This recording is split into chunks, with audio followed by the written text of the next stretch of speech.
Olá, pessoal! Nossa aula do dia de hoje é para nós falarmos de conhecimentos bancários, de maneira muito especial a respeito dos regimes cambiais. Legal? Bom, primeira pergunta então é a gente tentar entender o que são os regimes cambiais. Quando nós estamos falando de regime cambial, nós estamos falando basicamente de um arranjo institucional que acaba determinando a paridade, a equivalência entre a moeda doméstica, no caso do Brasil, o real, e a moeda externa e a moeda de referência que nos importa para concurso público é o dólar americano. Portanto, a gente vai poder perceber que regime cambial é todo arranjo institucional para que nós possamos fazer uma comparação, uma paridade, uma equivalência entre as moedas domésticas e as moedas externas. Claro que eu posso também fazer a comparação entre duas moedas externas, como, por exemplo, o câmbio entre o euro e o dólar americano. Para concurso público, contudo, o que nos importa é a comparação entre a moeda doméstica, o real, e a moeda externa de referência, o dólar americano. Perfeito? Bom, quando nós analisamos os regimes cambiais, nós temos três regimes cambiais. Primeiro, o regime de câmbio fixo, depois o câmbio flutuante, lembrando que na sua prova também pode aparecer com o termo câmbio flexível. E, finalmente, nós temos o regime de banda cambial. Bacana? Para a gente poder tentar entender isso em detalhes, vamos dar uma olhadinha aqui no nosso quadro em branco. Bom, nós vamos começar a nossa fala lá tentando entender os regimes cambiais, e esses regimes cambiais podem ser de três naturezas, né?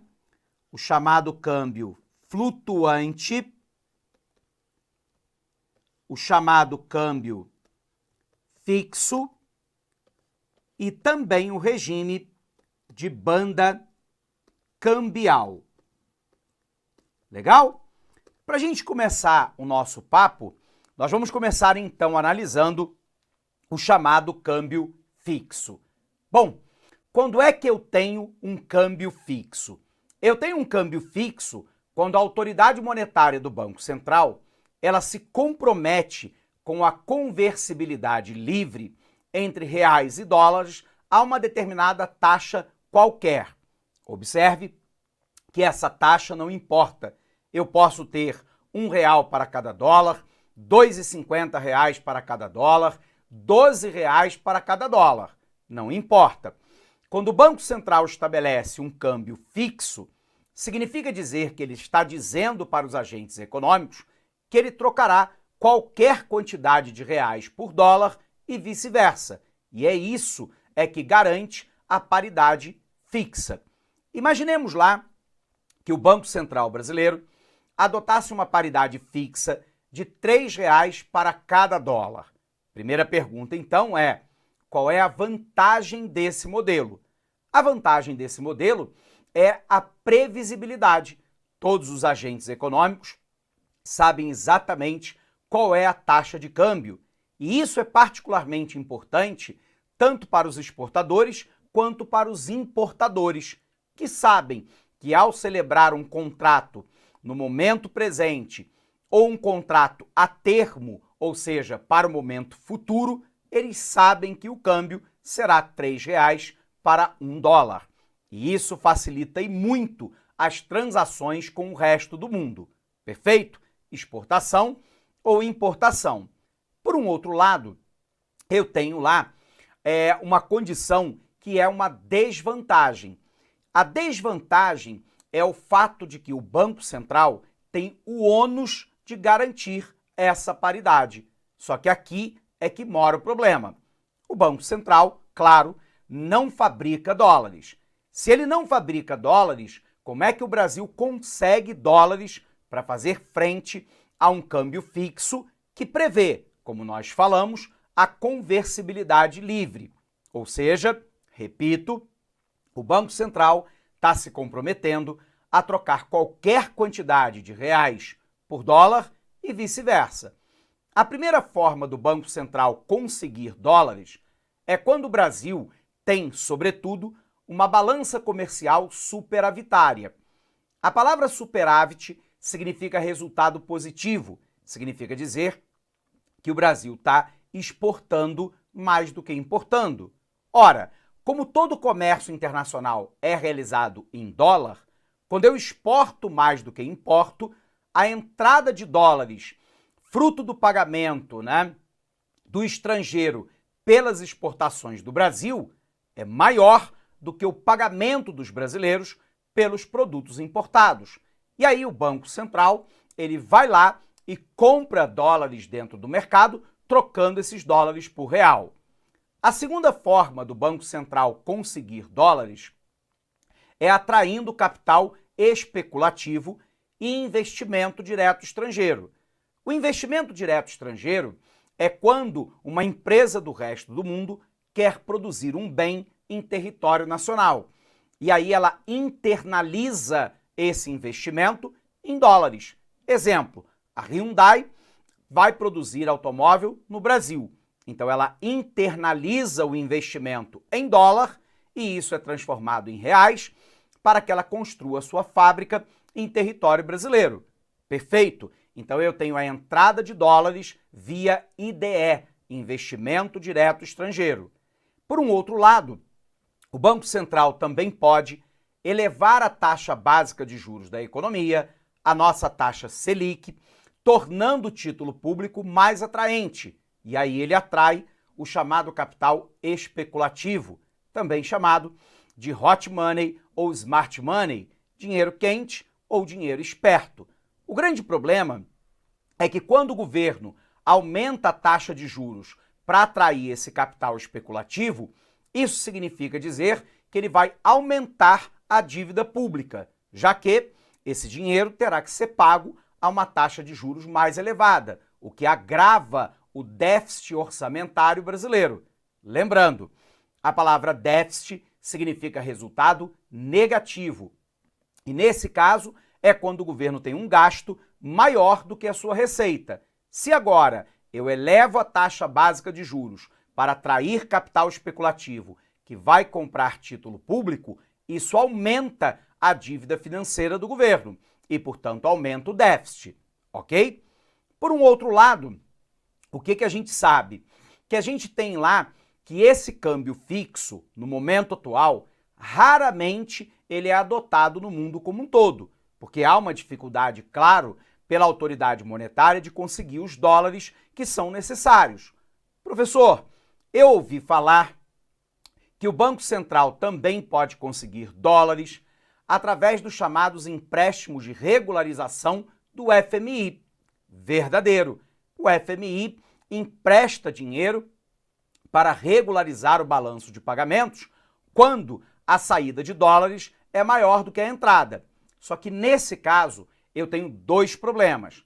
Primeiro, o FMI ele coloca uma série de condicionalidades para poder emprestar dinheiro e o país perde então parte da sua soberania na condução da política macroeconômica. Por um outro lado, é dinheiro emprestado. Eu vou ter que pagar com juros, o que agrava o déficit público. Tudo bem? Bacana?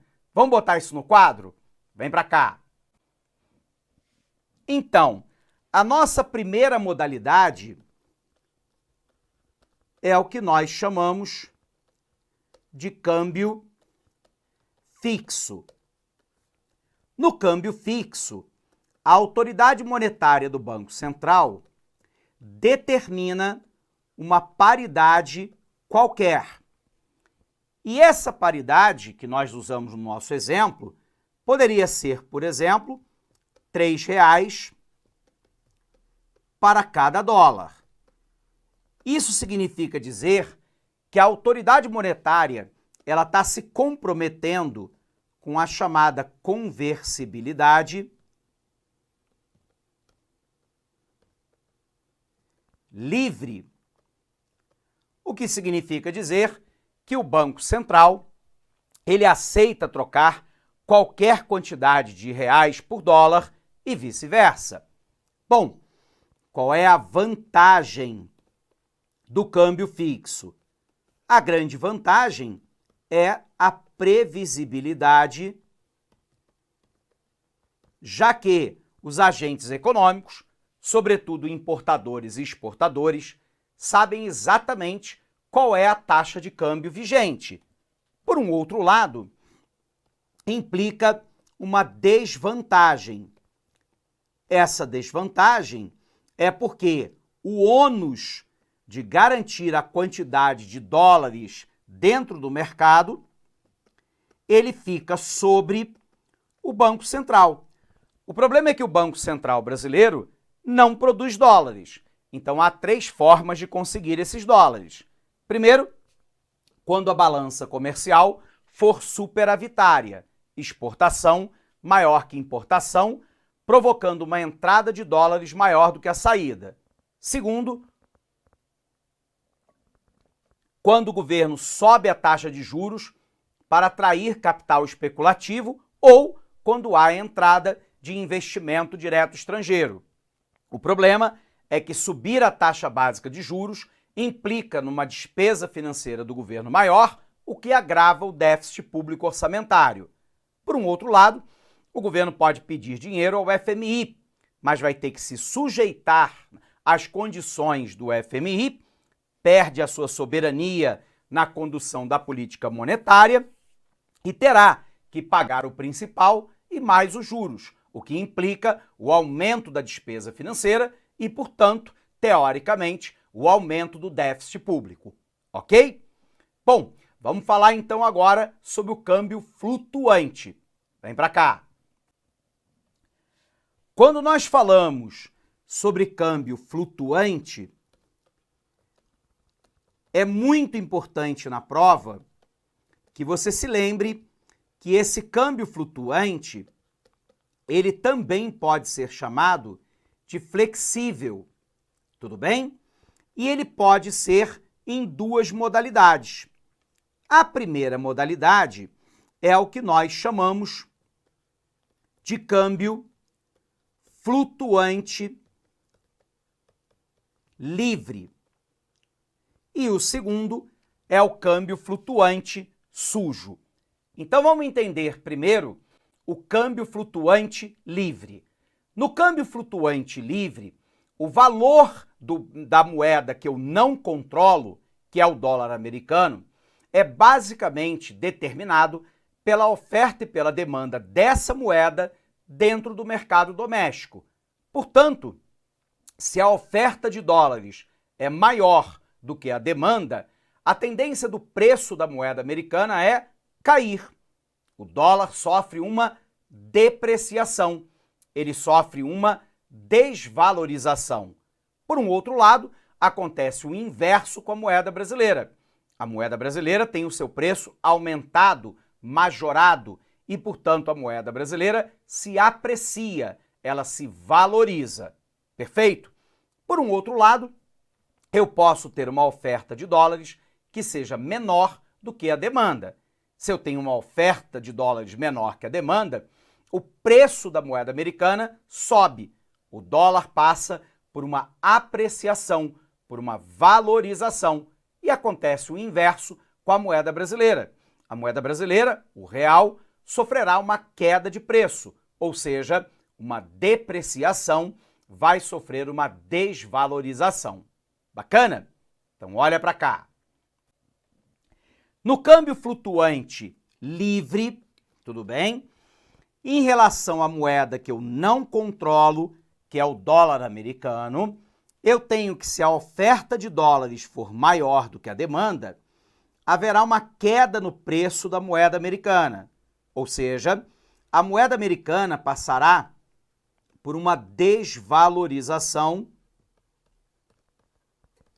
ela passará por uma depreciação. Os termos aqui são tidos como sinônimos. Consequentemente, a depreciação da moeda americana vai provocar a elevação do preço da moeda brasileira. E, portanto, o real vai passar por uma apreciação, o real vai passar por uma valorização. Perfeito? Bom, mas eu posso agora imaginar a condição inversa. Imagine lá que eu tenho uma oferta de dólares menor do que a demanda. Nesse caso, o preço da moeda americana sobe. A moeda americana passa por uma apreciação. A moeda americana passa por uma valorização. E, consequentemente, a moeda brasileira vai sofrer uma depreciação. Ela vai sofrer uma desvalorização. Perdão? Desvalorização. E por que é que isso ocorre? Porque ocorre o inverso daquilo que acontece com a moeda externa, que é o dólar. Então, se o câmbio, né, da moeda americana se deprecia, o real se aprecia. Se o dólar, né, se aprecia, o real... Olá, meus amigos, minhas amigas, desculpa interromper os seus estudos, mas este vídeo é um vídeo promocional para você ter conhecimento, ter uma ideia, a qualidade e a seriedade dos cursos aqui da LAC Concursos. Nós aqui da LAC Concursos somos um site super especializado em concursos de carreiras bancárias. Nós aqui da LAC, desde 2012, nós oferecemos cursos focados para o concurso do BASA. Desde 2012 até a presente data, nós tivemos muitos alunos aí, centenas de alunos aprovados, né? E nós temos uma promoção muito grande, um curso, gente, fora de série, um curso com centenas de aulas focadas no concurso do BASA, por apenas 10 parcelas de R$25. É isso mesmo. Venha fazer o nosso Personal Coach. O Personal Coach é um estudo em regime de metas, onde a gente tem todo um trabalho pedagógico, um trabalho de administração, onde a gente estipula metas de aula de segunda a segunda para o aluno. De forma que, se o aluno conseguir, tá certo, cumprir essa meta aí, tenho certeza que ele ficará competitivo. Bacana? Então vem estudar conosco aqui na LAC Concurso, tem um link aqui para você fazer a sua matrícula. Um forte abraço, fique com Deus, até a próxima, se Deus quiser. Tchau, tchau. Clique lá.